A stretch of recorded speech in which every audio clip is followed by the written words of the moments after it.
નમસ્કાર વિદ્યાર્થી મિત્રો, તમારું સ્વાગત છે કે આર પટેલ્સ ગ્રુપ ટ્યુશનમાં ધોરણ 8 થી 12 કોમર્સ, જેમાં આપણે 12 કોમર્સમાં અર્થશાસ્ત્રમાં પ્રકરણ 4નો અભ્યાસ કરી રહ્યા છે, જેનો બીજો વિડીયો આપ જોઈ રહ્યા છો. આપણે બેંકોનું વર્ગીકરણ જોઈ રહ્યા છે, જેમાં પહેલો ભાગ જે હતો વાણિજ્ય વ્યાપારી બેંક, એનો આપણે અભ્યાસ કરી રહ્યા છે. આપણે એની વ્યાખ્યા જોઈ, એનો અર્થ સમજ્યા, અને એમાં વેપારી બેંકના કાર્યો જે છે એ પણ બે પ્રકારના છે, જેમાં આપણે હાલ મુખ્ય કાર્યોનો અભ્યાસ કરી રહ્યા છે. જેમાં આપણે 3 કાર્યો સમજ્યા હતા. થાપણ સ્વીકારવી, એ પણ 4 પ્રકારે, ધિરાણની સગવડો પૂરી કરવી અને ઉપાડની સગવડ પૂરી કરવી. હવે આજથી આપણે શીખીએ છીએ ચોથો પ્રકાર. એનું નામ છે શાખ સર્જનની કામગીરી. શાખ સર્જન. હવે આ એક સિમ્પલ ગણતરી છે, તો તમે હાથમાં રાખો કેલ્ક્યુલેટર અને એક રફ નોટ રાખજો જોડે. સમજો કે તમારી પાસે રૂપિયા 5000 છે, તો તમે એમાંથી કોકને પૈસા ધીરો છો, એ પણ પૂરેપૂરો નહીં, માત્ર 80%. તો હાલ પૈસા છે માત્ર 5000, એટલે કે થાપણ છે આપણી 5000, આપણે ધીરીએ છીએ 80%. તો કરો કેલ્સીમાં 5000 ગુણ્યા 80%, કેટલા આવ્યા? 4000. તો તમે કોઈક વ્યક્તિને એ ધીર્યા 4000. હવે એ વ્યક્તિ માટે થાપણ થઈ ગઈ 4000.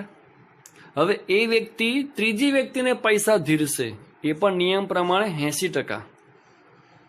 તો કરો કેલ્સીમાં 4000 ગુણ્યા 80%, કેટલા આવ્યા? 3200. તો આમ જોવા જઈએ તો પૈસા કેટલા બજારમાં ફરતા થયા? તો કે આપણે ધીર્યા 4000 અને એને ધીરે 3200, એટલે કુલ થયા 7200. વાસ્તવમાં પૈસા છે કેટલા? 5000, પણ હાલ કેટલા ફરે બજારમાં? 7200. હવે તમે આ રીતે આગળ વધતા રહો કે ચોથી વ્યક્તિ 3200 રૂપિયામાંથી 80% એ કોકને ધીરશે, પછી એ એને 80% કોકને ધીરશે. આમ એમાઉન્ટ છે માત્ર 5000ની, પણ 20% પોતાની પાસે રાખીને 80% એ આગળ ધીરશે.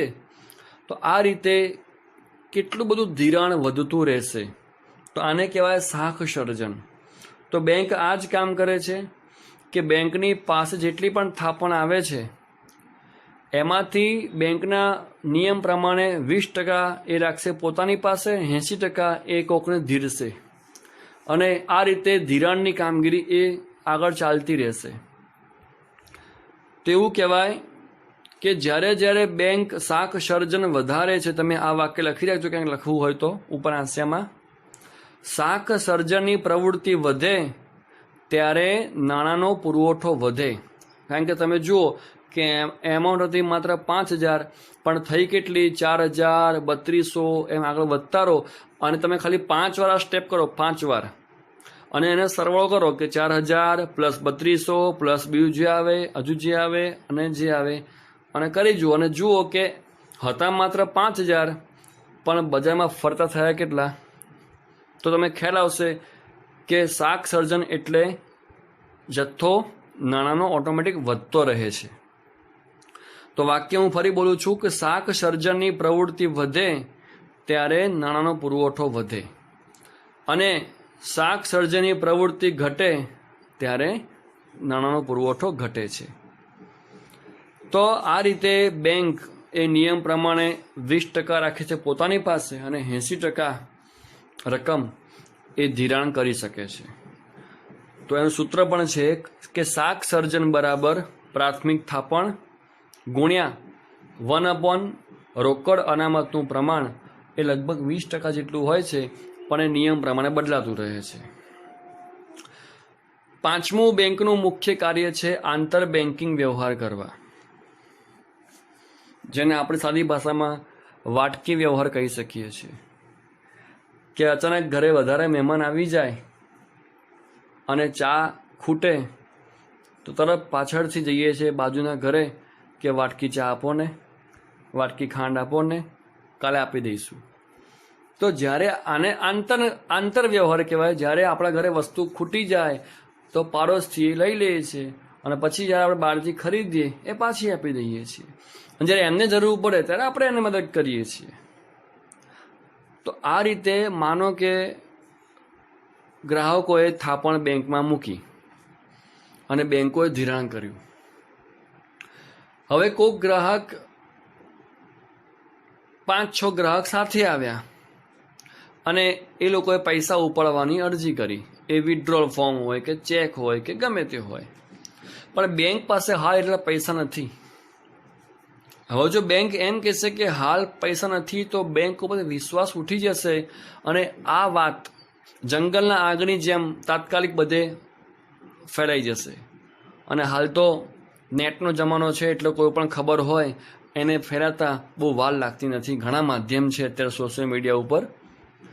તો એ બેંકની થશે બદનામી અને બધા ગ્રાહકો સાથે પૈસા માંગવા આવી જશે અને ત્યારે બેંકની હાલત બહુ ખરાબ થઈ જશે અને ધીરે ધીરે બધા ગ્રાહકોનું ખાતું બેંકમાંથી બંધ કરી દેશે. તો આવું ન થાય એટલા માટે બેંક શું કરશે? બીજી બેંક પાસે મદદ માગશે કે આટલા રકમની જરૂર છે. એને કહેવાય કોલ મની, એટલે કે ફોન કરીને પૈસા મંગાવવા. તો બીજી બેંકવાળા પૈસા આપી જશે અને આ બેંકવાળા પછી એ ગ્રાહકને પૈસા આપશે. તો આ રીતે ગ્રાહકને પૈસા પણ મળી ગયા, બેંકનો વિશ્વાસ પણ જળવાઈ રહ્યો. તો આ રીતે કોલ મનીથી એટલે કે આંતર બેંકિંગ વ્યવહારથી વાટકી વ્યવહાર જેને આપણે કહીએ એ વ્યવહાર સચવાઈ ગયો. પણ જે બેંકવાળાએ આ બેંકને પૈસા આપ્યા છે એ બેંક આ બેંક પાસેથી વ્યાજ પણ લેશે. એને કહેવાશે કોલ મની રેટ. રેટ એટલે વ્યાજનો દર. તો જે પૈસા મંગાવ્યા એને કહેવાય કોલ મની અને એની પર જે વ્યાજ ચૂકવ્યું એને કહેવાય કોલ મની રેટ. તો આ તો 5મો બેંકનું કાર્ય, આંતર બેન્કિંગ વ્યવહારો કરવા. અને હવે આપણે જોવાના છે ગૌણ કાર્યો, વેપારી બેંકના ગૌણ કાર્યો. તો પહેલું કામ છે ગ્રાહકના એજન્ટ તરીકે તથા ઉપયોગી સેવાઓ પૂરી પાડવાનું કાર્ય. આપણે 11 કોમર્સમાં BAમાં જોયું હતું આયાત વિધિ નિકાસ વિધિ, જેમાં આપણે LC માંગતા હતા. LC એટલે શું? લેટર ઓફ ક્રેડિટ, શાકપત્ર. મતલબ આપણે જે વિદેશી વ્યક્તિને માલ વેચવાનો છે એ પૈસા આપી શકે તેમ છે કે નહીં એની ખાતરી માટે એનું ખાતું જે બેંકમાં હોય એ બેંકવાળા LC આપે, લેટર ઓફ ક્રેડિટ, કે ભાઈ આ વ્યક્તિની શાક સારી છે. તો આપણે એ પત્ર ઉપર વિશ્વાસ મૂકીને પછી એની પાસે આપણે વેપાર કરીશું. તો એ બેંક એ ગ્રાહકને LC આપે છે, એ પણ એક એજન્ટ તરીકે આપે છે. ઉપયોગી સેવાઓ એટલે તમે જો બચત કરી હોય ને પૈસા તો મૂકો છો બેંકમાં, પણ એ ઉપરાંત તમારા ઘરે દાગીના હોય, કોઈ અગત્યના ડોક્યુમેન્ટ્સ હોય, તો એ બધું આપણે બેંકમાં લોકરની અંદર મૂકીને સલામતી રાખી શકીએ છીએ. તો એ લોકરની સુવિધા પણ બેંકમાં હોય છે. એને કહેવાય સેફ ડિપોઝિટ, કે ત્યાં આપણે એનું ભાડું ચૂકવીને આપણે જે કિંમતી વસ્તુઓ હોય એ ત્યાં લોકરમાં આપણે મૂકી શકીએ છીએ. એ પણ ખૂબ સલામત રહે છે. બીજું કાર્ય છે બદલાતા સમય સાથે આધુનિક સેવાઓ પૂરી પાડવાનું કાર્ય. મેં આપને લાસ્ટ લેક્ચરમાં કહ્યું હતું કે હવે તો માત્ર ચેક અને ATM કાર્ડ સિવાય પણ નેટ બેન્કિંગ આવી ગયું છે કે તમે ક્યાંય પણ ATM માટે પણ તમારે ATM કાર્ડ લઈને ATM જે મશીન હોય ત્યાં જવું પડે છે. પણ નેટ બેન્કિંગમાં તો તમે ઘરે બેઠા બેઠા મોબાઈલમાં એપ ઉપરથી જ તમે તમારા ખાતામાંથી કોઈપણને પૈસા ચૂકવી શકો છો. અને હાલ જો એવો સમય આવી ગયો છે કે આ જ વ્યવહાર સલામત રહ્યો છે.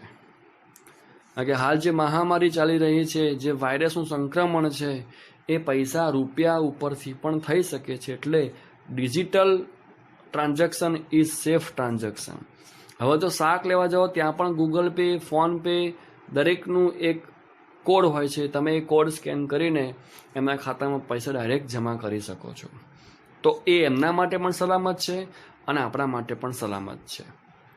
તો બદલાતા સમય સાથે પણ આધુનિક સેવાઓ બેંક આપણને પૂરી પાડે છે, જેમાં ઘણી સિસ્ટમ છે. એક તો નેફ્ટ, જો તમને યાદ હોય તો તમે 11 કોમર્સમાં એકાઉન્ટમાં શીખ્યા રોકડ મેળ, જેમાં એવું આવતું હતું કે નેફ્ટ દ્વારા આટલા પૈસા ચૂકવ્યા, નેફ્ટ દ્વારા આટલા પૈસા મળ્યા, આરટીજીએસ દ્વારા પૈસા ચૂકવ્યા, આરટીજીએસ દ્વારા પૈસા મળ્યા.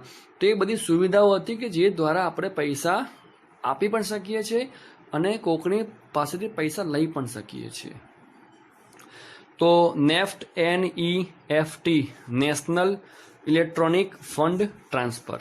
બીજું RTGS real time gross settlement.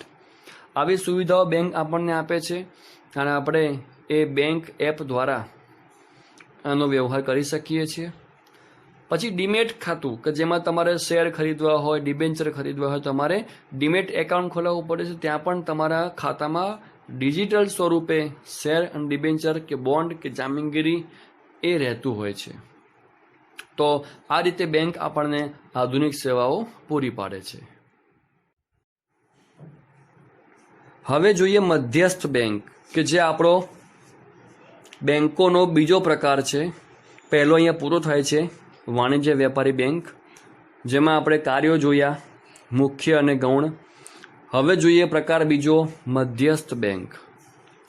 દરેક દેશમાં એક મધ્યસ્થ બેંક હોય છે, જે દેશની તમામ બેંકની કામગીરીનું સંચાલન પણ કરે છે, મૂલ્યાંકન પણ કરે છે અને અંકુશ પણ રાખે છે. આ ત્રણેય શબ્દો આપણે BAમાં શીખી ગયા: સંચાલન, મૂલ્યાંકન અને અંકુશ. અને એ પણ શીખે કે સર્વવ્યાપી છે. એટલે જો અહીં પણ આવી ગયું. વોટ ઇઝ સર્વવ્યાપી? બધે જ ફેલાયું છે. તો ઇકોમાં પણ એ આવી ગયું, કારણ કે એની જરૂરત છે. દરેક કામગીરીનું સંચાલન પણ હોવું જોઈએ, એનું મૂલ્યાંકન પણ થવું જોઈએ અને એની ઉપર અંકુશ પણ હોવો જોઈએ, તો જ કામગીરી વ્યવસ્થિત થાય છે. મધ્યસ્થ બેંક સમજી લો કે સ્કૂલના પ્રિન્સિપાલ સમાન છે, કે દરેક સ્કૂલમાં એક પ્રિન્સિપાલ હોય છે, જે દરેક વર્ગ શિક્ષક ઉપર ધ્યાન રાખે છે અને એમની કામગીરીનું સંચાલન પણ કરે છે, મૂલ્યાંકન પણ કરે છે અને અંકુશ પણ રાખે છે.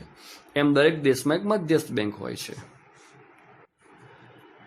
આપણે આગળ શીખ્યા કે શાક સર્જન વધે તો નાણાંનો પુરવઠો વધે અને શાક સર્જન ઘટે તો નાણાંનો પુરવઠો ઘટે.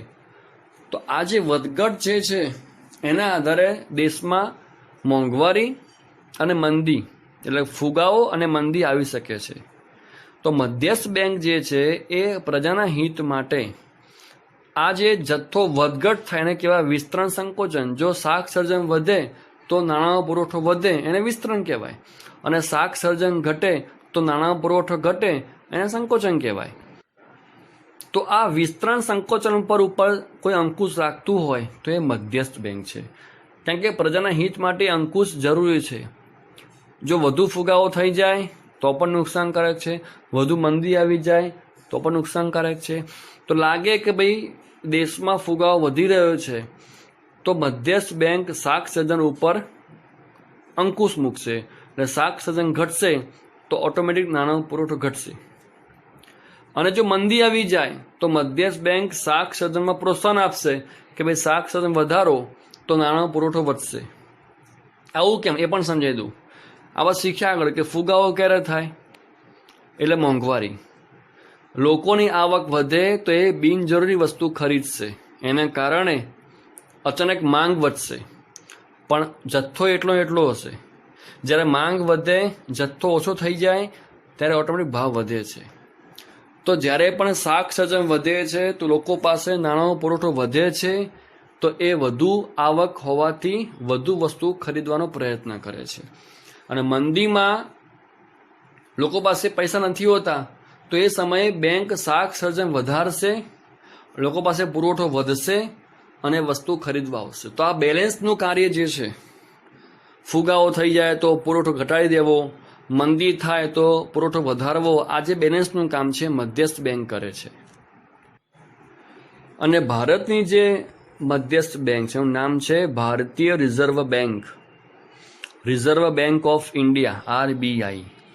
એની સ્થાપના 1 એપ્રિલ 1935માં થઈ હતી, પણ ત્યારે ખાનગી બેંક હતી અને પછી 1 જાન્યુઆરી 1949માં એનું રાષ્ટ્રીયકરણ કરવામાં આવ્યું. તો આરબીઆઈ બેંક છે એ દેશની સર્વોચ્ચ બેંક છે. જેમ સુપ્રીમ કોર્ટ એ સર્વોચ્ચ અદાલત છે, એ રીતે આરબીઆઈ એ દેશની સર્વોચ્ચ બેંક છે, જે દરેક બેંકની કામગીરી ઉપર ધ્યાન રાખે છે અને અંકુશ રાખે છે. તો હવે આરબીઆઈના પણ કાર્યો છે જે આપણે જોવાના છે, જે પણ 2 પ્રકારના છે, નાણાકીય કાર્યો અને બિન નાણાકીય કાર્યો. તો પહેલાં વાત કરીએ આપણે આરબીઆઈના નાણાકીય કાર્યો. પહેલું કાર્ય છે એમાં ચલણ બહાર પાડવાનું કાર્ય. રૂપિયા 2 અને 2થી વધુ, રૂપિયા 2 અને 2થી વધુ જેટલી પણ નોટો છે એ બધી રકમની નોટો છાપવાનું કામગીરી આરબીઆઈ કરે છે. રૂપિયા 2 અને 2થી વધુ. તો એ સિવાય શું વધ્યું? રૂપિયા 1. તો રૂપિયા 1ની નોટ હોય કે સિક્કા હોય એ ભારત સરકારનું જે નાણાં ખાતું હોય એ છાપતું હોય છે, એ બહાર પાડતું હોય છે. તો યાદ રાખજો કે આરબીઆઈ જે છે એ રૂપિયા 1 સિવાયની બધી નોટ છાપે છે અને ભારત સરકાર નાણાં ખાતું જે હોય એ રૂપિયા 1 છાપે છે, પછી એ સિક્કા હોય કે નોટો હોય. બીજું કાર્ય છે સરકારની બેંક તરીકેનું કાર્ય. આરબીઆઈ જે હોય એ કેન્દ્ર સરકાર અને રાજ્ય સરકાર એમની બેંક તરીકેનું કામ કરે છે. એમની જે એમાઉન્ટ હોય, જે ભંડોળ હોય એ આરબીઆઈમાં સલામત રહે છે. એ ઉપરાંત નાણાકીય સલાહ પણ આપે છે. એક એજન્ટ તરીકે એમનું બોન્ડ હોય, એમના ખાતાઓ હોય, એના સિક્કાઓ હોય, એ બધા વહીવટ પણ કરે છે અને સરકારને જરૂર હોય ત્યારે ધિરાણ પણ આપે છે. ત્રીજું કાર્ય છે બેંકોની બેંક અને બેંકોના અંતિમ સહાયક તરીકેનું કાર્ય. બેંકોની બેંક એટલે મેં કહ્યું એમ કે પ્રિન્સિપાલ, એમ આરબીઆઈ. જેટલી પણ દેશમાં બેંક છે એ બધાની બેંક હોય તો એ આરબીઆઈ છે, કે જે બેંક ઉપર સંચાલન પણ કરે છે અને અંકુશ પણ રાખે છે. અને આગળ જે વાત થઈ રોકડ અનામત, તો રોકડ અનામતનો જે નિયમ છે કે આટલા પૈસા પોતાની પાસે રાખવા અને બાકીને ધિરાણ કરવા. તો એ અનામતનું પ્રમાણ જળવાય છે કે નહીં એ પણ જોવાનું કામ બેંકનું છે. કોક બેંક 90% ધિરાણ કરી દે અને અચાનક કોઈ ગ્રાહક પૈસા ઉપાડવા માટે આવે, ઘણા ગ્રાહકો, અને ત્યારે પૈસાની ખોટ ઊભી થાય, એવું ન થાય એનું ધ્યાન આરબીઆઈ રાખે છે કે દરેક બેંક નિયમ પ્રમાણે જ ધિરાણ કરે, એનાથી વધુ ધિરાણ કરે નહીં. એટલે અમુક ટકા રકમ એ રાખવી પડશે રોકડ અનામત તરીકે અને બાકીના પૈસા તમે ધિરાણ કરી શકો છો. એ ઉપરાંત કોઈ બેંકમાં આગળ વાત કરીએ એમ કે આંતર બેન્કિંગ વ્યવહાર કરવા પર એવી કટોકટી આવી ગઈ, તો એ કટોકટીના સમયે પણ આ આરબીઆઈ એમના સહાયક તરીકે આવે છે. અંતિમ સહાયક એટલે છેલ્લો સહારો આરબીઆઈ છે. પહેલાં આંતર બેન્કિંગ વ્યવહાર કરી જુએ, જો બીજી બેંક મદદ કરતી હોય તો ઠીક છે, પણ જો બીજી બેંક મદદ ન કરતી હોય તો છેલ્લે આરબીઆઈનો સહારો લેવો પડે છે. તો આરબીઆઈ એ અંતિમ સહાયક તરીકેનું પણ કામ કરે છે. ચોથી કામગીરી છે શાખ નિયમનની કામગીરી.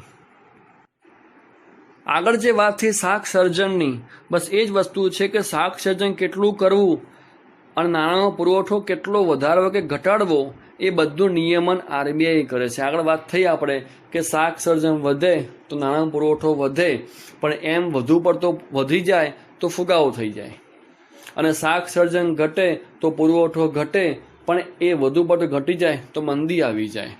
તો ફુગાવો પણ ના વધી જાય, મંદી પણ ના થઈ જાય, એ જોવાનું કામ આરબીઆઈનું છે. એટલે શાખ નિયમનની કામગીરી કરે છે, એના ઉપર અંકુશ રાખે છે.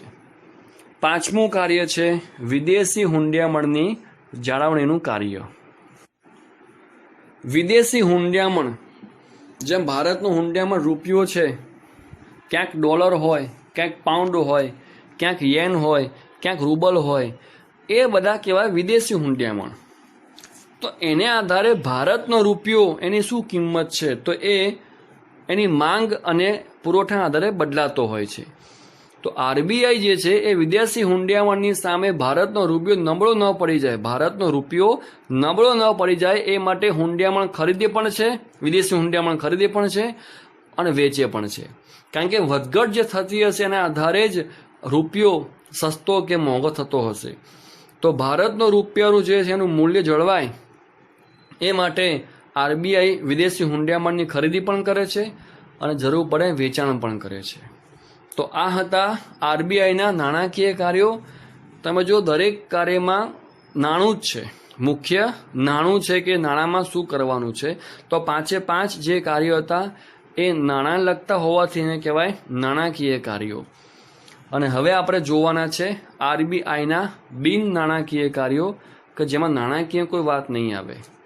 તો એમાં પહેલું કામ છે નિયમન અને દેખરેખની કામગીરી. તો એમાં એક સુપરવાઇઝર તરીકેનું કામ કરશે, એઝ સુપરવાઇઝર, કે આરબીઆઈ જે છે એ ભારતના સમગ્ર બેંક, સમગ્ર મૂડી બજાર, નાણાં બજાર એ દરેકની જે કામગીરી છે એની પર દેખરેખ રાખે છે. વેપારી બેંકોની શાખાઓનું વિસ્તરણ કરવું, એમની કામ કરવાની પદ્ધતિ કેવી છે, એ બેંકો સિવાય નાણાકીય સંસ્થાઓ પણ જે હોય એ પણ કેવી કામગીરી કરે છે. એટલે માત્ર બેંકો નહીં, જેટલી પણ સંસ્થાઓ નાણાકીય સંસ્થાઓ લગતી હોય એ દરેક સંસ્થાઓ ઉપર નિયમન પણ રાખે છે, દેખરેખ પણ રાખે છે. બીજું કાર્ય છે પ્રોત્સાહન કાર્યો.